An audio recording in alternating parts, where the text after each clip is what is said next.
And what is up, guys? It is Simeon from the Sam Sting channel, and today I'm going to be doing a cold air intake in-depth sound test for you guys. Now, you're not going to hear a lot from me, and I'm just going to say one thing around the sound for a cold air intake. Now, this is Reaper, a 3.7 liter V6 Mustang, 2014. I'm sure you guys are familiar with him.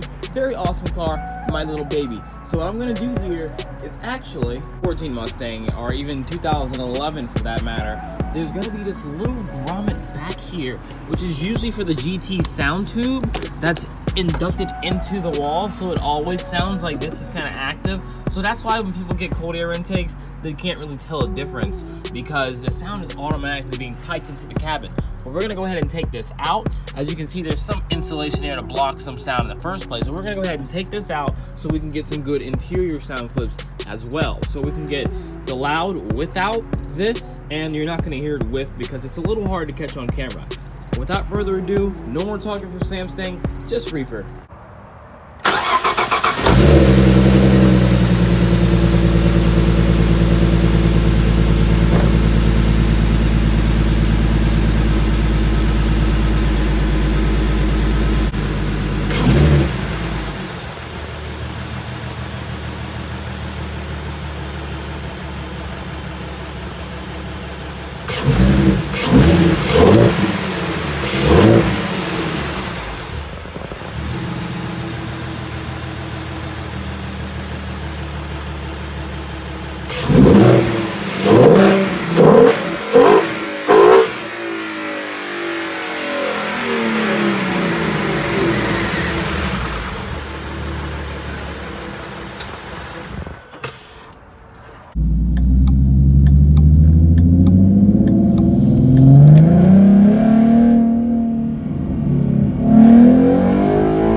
This has been Sam Sting. Like I said before, if you guys like this video, if it was helpful, I try to be as relatable as possible. You know, I wanted to hear it from different angles when I was looking to get a cool air intake, and I know you guys are probably going to want to see what really is the big deal about it, how does it really sound.